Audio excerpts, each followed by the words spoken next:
3, 2, 1, go!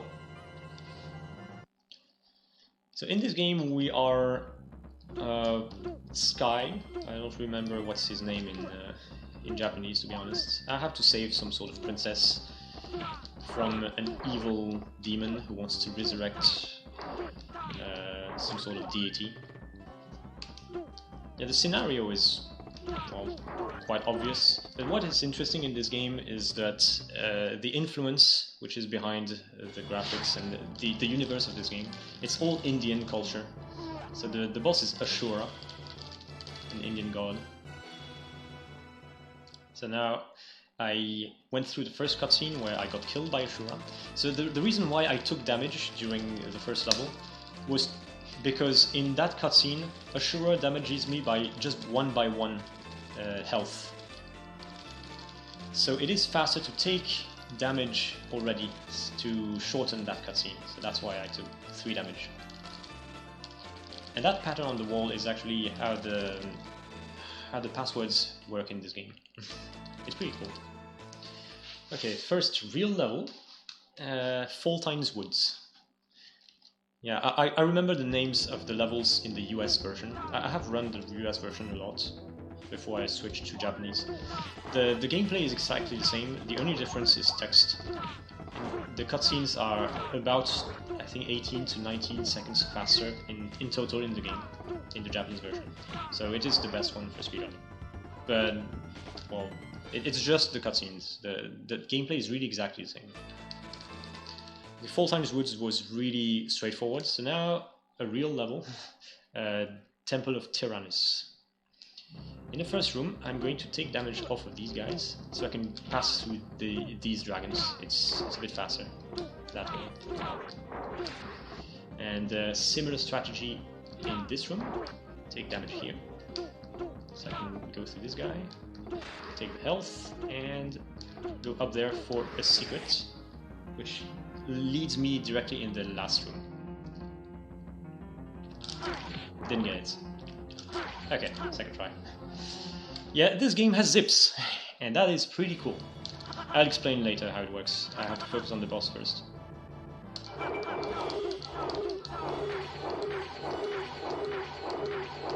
Okay, I needed to focus because I did not get the zip in the first in my first try. So I wasted 1 Crescent Moon attack. And in this game you have magic, which was that Crescent Moon, that sonic boom that I cast to the boss. It costs 1 unit of magic, and I had a total of 8. And you can use that to glitch through walls, to do ground zips, and go straight to the left inside of the wall, and then get shot upwards. So the way it works. Well, there's several ways to zip in this game, and they all exploit the same bug. When you crouch, punch, and then jump really quickly, your character is going to be inside the ground for 2 frames. And in the second of those 2 frames, in the second frame, if you do some sort of action, like a punch, you will be able to zip upwards. And if you do a magic, like the Crescent Moon magic, you will be zipped horizontally to the left.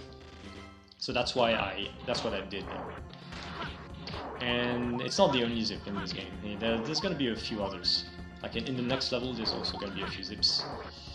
So that's the thing that makes this game really fun to speedrun. Oops. Well, this is an auto-scroller, so as long as I don't die, I should be fine. I'm not even sure you can really lag this, so there's really no danger.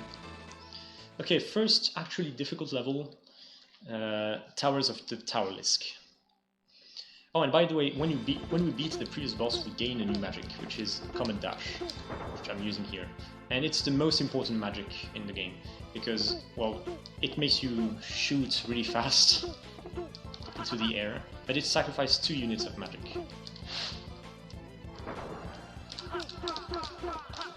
Okay.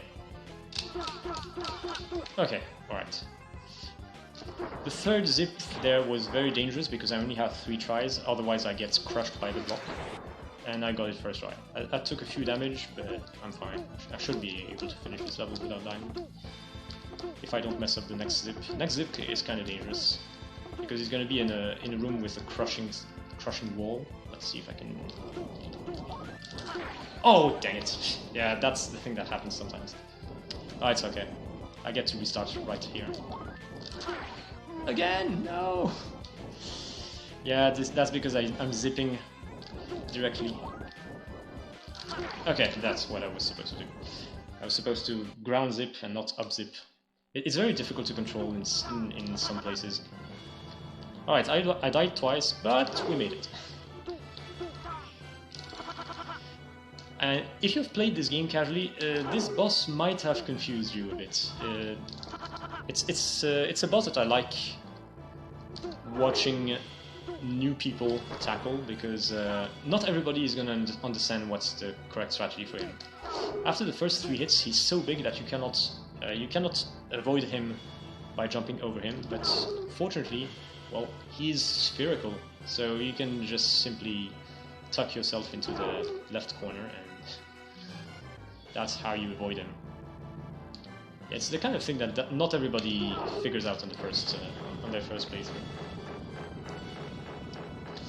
And another thing for the speedrun, after you beat a boss, you have to make sure that you are close to the center of the screen, because the game will move you there automatically and show you what your new magic is. But the game moves you, and that motion is kind of slow. So in order to speed it up, you want to be really close to the location that it's going to move you to. And now we have finished this continent, so I'm going to fly to the next continent. And during this flight, we have a pretty nice minigame where you can gain lives. So why not? Because this is unavoidable. Might as well have fun a bit. It's not easy to control. It takes a bit of habit. Again, gaining a lot of lives to make sure that I can beat this game. Now I'm going to align here. Okay. On the bottom, because there's going to be spikes.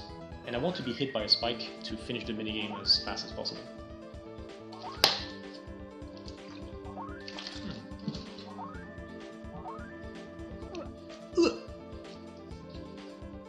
And now I have to make sure that I select the correct answer. I have to pay attention to the text. No, okay. I have to pick the third option. Otherwise he will tell you the story again, or he will give you the password. But you don't want that. That's okay, Petrolith Castle. The magic we got before was healing magic. We should only need it at the very end. Right now I'm just going to use comet dashes. And here I buffer a crescent and then advance. And that will manipulate RNG such that the next 2 enemies gave me a magic potion each to refill my magic completely. Okay, I was not supposed to fall, but that's fine. I don't really need all my health. So now that I have all my magic, I will be able to use 4 comet dashes to kill the boss quickly. So now I'm not going to use any more magic. Okay, I have to focus here because this is kind of hard to make all the fast cycles. Okay. Right. Okay, yeah, this was the hardest one. Okay. Right, this is good. So here I'm waiting here. It's possible to skip this cycle by using a comet dash to the end, but it's slower than having all 4 comet dashes for the boss. So this boss is a nice idea, I think. It's a mode 7 rotating wall. You have to attack each of the 3 eyes and dodge the obstacles. And with 4 comet dashes, he's dead. If you don't have all 8 magic dots, then you would need to do at least 1 or 2 more cycles. So that's why it's better to keep the full magic for the boss. And now we got the 8 pointy magics. It's going to be very useful for the next boss. And also for one of the other bosses later. Boss design is nice in this game, yeah. Okay, this level is very annoying though.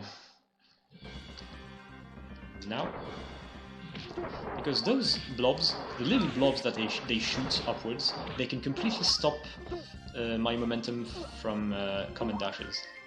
So you need to come up with strategies such that you will always be able to dash through them without being stopped. And there it was done well. I recently found better strats for that level, but they are very difficult to do, so I'm not doing them. Okay, now this is a layer of carry-on. And there's gonna be... this is a real maze for casual playing. You have a lot of levers which control the flow of water. Now, if you buffer a comet dash, this guy, it always gives you full magic. I'm using the crescent on this lever, and on this one. Getting all magic here. And this stage casualty is really bad. Well, it's not bad, but it's a bit painful. Now, kill this guy. Okay, nice. And you want to have full magic for the boss. If you don't, you're gonna be really sorry. Because you want to be able to spam him with the 8 sparks thing. 1, 2, 3. Yeah, I'm using music cues to know when to shoot them. So yeah, this is a really easy boss if you have the right strategy and you have full magic. But if you don't, it's difficult. You can believe me. Okay, so this is the Sand Rivers of Shirol. We have full magic after beating a boss, so we're going to exploit that. Comet dash into another comet dash. Now I'm going to go below here. Jump on this, wait a bit. Okay, made it. No. Yes, okay, not bad. Here I have a choice, but I have to do both ways anyway. And the reason why I'm doing the Fortress of Shirol before doing the left part is because I hope that I'm going to get a random magic potion. And we got it! Nice! That was lucky, by the way. We have no way of manipulating drops here. We just got it already. That's cool. So it's going to save about 2 seconds in the next level. So that's the reason why we do levels in this order specifically. If you don't get it, it's fine. We usually don't get it, so this was pretty lucky. I'm glad. Now we got a small one. The small one doesn't work. It doesn't really matter. We want the large one. Okay, so we have full magic, so you will see in the next level why it's nice.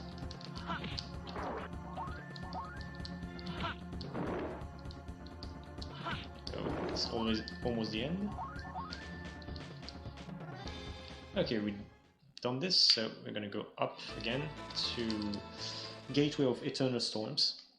And now that I have full magic, instead of going the middle path, I'm gonna go the top path above the screen. Boom! And there we are. I can completely skip that part, because usually you would need to get the magic potion at the beginning of this level. And that's a bit slower. This is a level where you don't want to stay too long there, because it lags a lot. There's a lot going on. So you want to use as many comet dashes as you can to speed it up. And now this is Storm Fortress of Klar. This level is really amazing in its own way. It's entirely made of wind currents.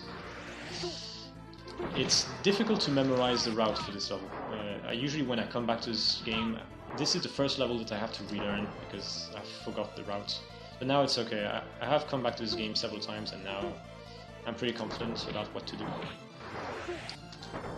Comet dash here, a second comet dash there. Okay, got this guy. And boss. Alright. Focus a bit.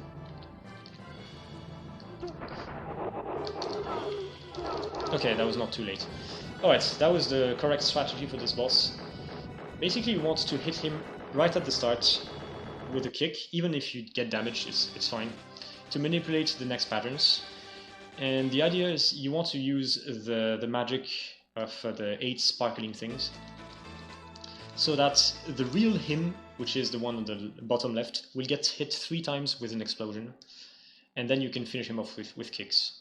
You need a proper timing and positioning for that, but it works. Okay, here a very small buffering a jump into a comet dash, and it worked. This is probably the worst level in the game, Caverns of Shirol. It's the hardest one. Oh, nice, insta-clip. Let's see if I can get the ground zip. That would be great. Yes! Got it. Okay, now lava zip. Let's see if I can get it. Got it, okay. I'm not going to explain it, it's pretty complicated. And now another manipulation to get a potion from this guy, and we got it. Alright, this was almost perfect. Now the boss. I don't really know what kind of creature this boss is, I'll let you speculate. The strategy is to do this. You want to get close to him, to force him into this pattern where he spits killer tomatoes at you. So that's why I'm doing this sort of dancing. Oh, nice level, nice level. I'm really satisfied with this. That was really good. Caverns of Shirol is the hardest level to get right, and I got pretty much all the tricks. Yeah, it's like an elephant, pig thing. I don't know. Okay, this is Dragon Hill Forest, and don't blink, because this level is kind of short. Comet dash, and not a comet dash, and get into this tree, because it's actually a door. Yeah, there's a hidden door in it, which takes you immediately to the end of the level. And now the Great Tower. Yeah, the second hardest level. Oops, that's not good. Let's be careful. And now I need to zip. Oh, okay, I didn't die. That was 4th try. Usually you only have 4 tries for that zip, otherwise you get killed by the guys on the top. And yeah, I just went into the ceiling. With proper timing you can clip inside of the ceiling. It's not too hard to do actually, it's kinda easy. Oh dude, oh I'm gonna wait for the next. That was dumb. He blocks me completely. Okay, that's fine. As long as we're alive. I have only 1 health, so I have to be careful. Okay, now manipulation of RNG. Punch punch. And we got magic. Okay, good. So yeah, the way RNG works in this game, it depends on the number of frames since the last door transition. So if you manage to do some actions, which will always delay yourself by the same amount of frames, and you can consistently kill an enemy on the same frame after the last fade out, then you can consistently get the same reward from him. And there's some places where you can manipulate magic drops like that. Okay, 1 common dash, and another one. Ugh! That was scary. I need to keep the last two magic points to do the Super Saiyan strat on the dragon boss. I'm gonna turn Super Saiyan soon. Let him hit me. And now I can stun lock him. Okay, that was the optimal number of hits. Optimally, you have to hit him 6 times with the Super Saiyan mode. So yeah, that's a star power, makes you invincible and doubles your attack power. It was the reward for beating the elephant pig before. And now we just got the last magic of the game, the Phoenix magic. So now we are ready to fight the final section of the game. And we need to move to the last island, where Raglan's Citadel is. Well, yeah, the boss is called Raglan in English. It's a Rabanna, I think, in Japanese. In Japanese, the princess is called Vishnu, so you can see that it's all Indian folklore. So this is the same minigame as before. So I'm going to employ the same strategy. Just wait for the first spike, so you can be taken out of this. I have to make sure that I press up right after the first text to select get out. Otherwise he tells me the story or he gives me the password, and that's slow.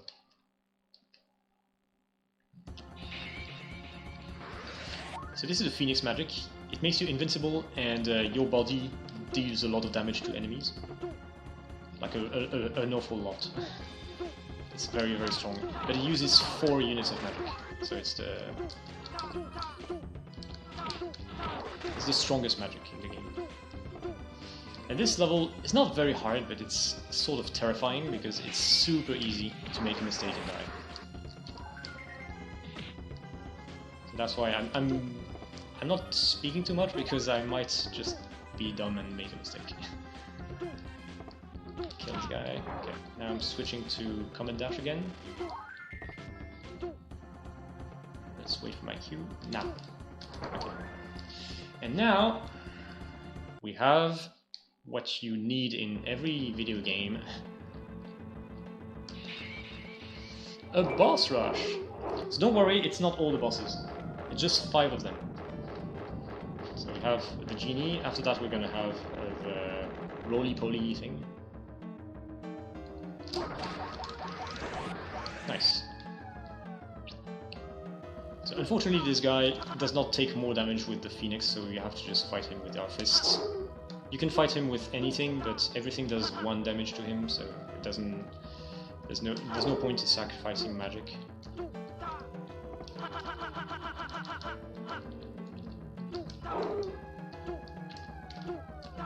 Yeah, nice. It's hard to jump over him after the 3rd hit. It's the last one where you can still jump over. From the 4th hit onwards, you need to hide in the corner.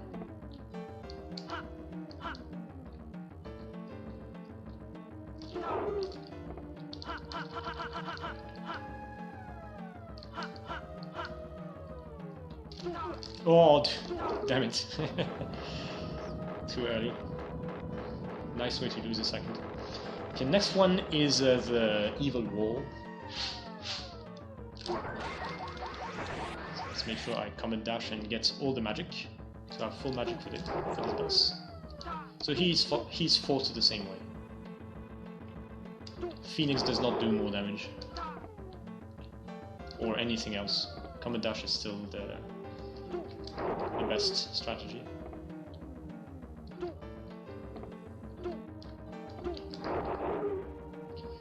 After that we're going to refight the clams, and now Phoenix is going to be the fastest magic. So I'm going to equip it. You want to make sure that you equip it before the fight, so I can buffer. Here I'm already holding X to buffer the magic, because you're on a very tight timing for this. Yeah, okay, if you don't make it, you're gonna have to fight the last one just with your kicks, and it's very slow. And last one is, well, the elephant pig. And you also fight him with Phoenix. I want to be in a certain distance to force him into the killer tomato pattern, so he does not move too far away. Alright, we are done with the boss rush, and now we're gonna fight Ashura.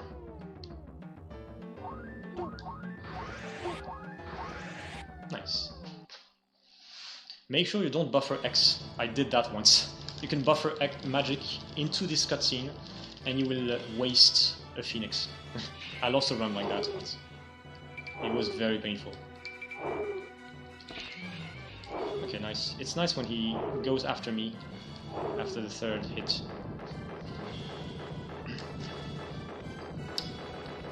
It's not GG though. It is not done.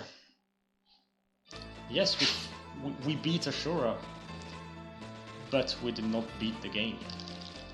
We saved the princess. We saved Vishnu. But ha ha ha ha, he is still alive apparently, and he has completed the ritual to summon Rabanna, the Lord of Destruction or whatever he is. So for the final boss, the actual final boss this time, the strategy is to use the healing. Anything does 1 damage to him, so I'm gonna use punches with a certain timing, and it's sort of a damage race. Okay.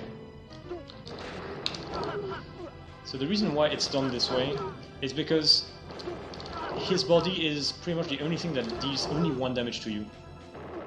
You want to make sure that you take as few damage as you can to survive the fight, and so that he does before you do. Oh, GD is soon, by the way. Time. Yeah, I have a 25:57 on my end. That's nice. My PB is 25:25. So sub 26 is pretty sick for this. I'm quite happy about this. So yeah, you do a damage race against him. It's just the most consistent strategy, because the fire is very difficult to dodge otherwise, and after each hit he does a laser with his eyes, which does 2 damage to you. So if you want to be able to pass through all that and still be able to hit him as soon as possible, just taking a hit after you hit him, taking a hit by his body is the easiest strategy. That's probably not going to change. You cannot do more than 1 damage at a time, and yeah, you just have enough health and enough magic to heal yourself, just so that he dies when you have 1 health left. So it's a pretty cool strategy. Oh, thanks for the GG. Thank you, Tinu. Yeah, those were pretty good runs, especially this one. I think that was a really nice showcase of Skyblazer.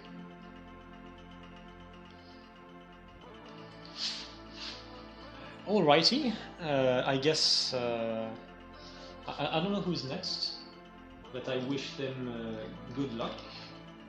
This was very fun. Apparently next we have Yoshi Safari, if judging by the schedule. So I'm ready to cut whenever, or we can watch the credits if you want. The credits is just this. At the end, he will fly away, and there's going to be the end. Because that's what the hero does. He does not want the praise, he just does what he has to do and then goes away. As the hero that he is.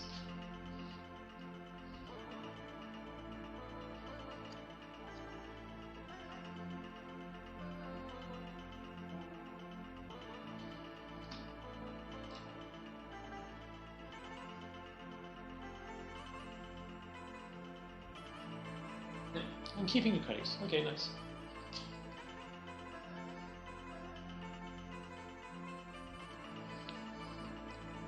If you want to have more Skyblazer in your life, there is also another really good runner of this. It's Omnigamer. He's a pretty famous runner, and he used to have world record on this. It was not an easy task to take it from him. It's probably one of my proudest achievements, beating an Omnigamer time. Yes, Tinu, it's a bit like Terra Enigma. You end by flying in the air.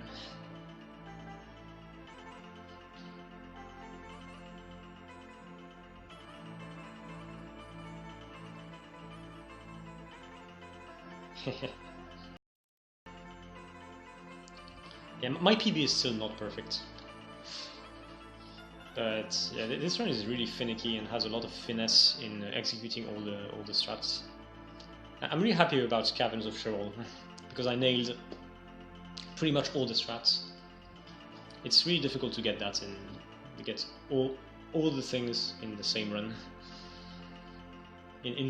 When you are on a good pace with all the pressure.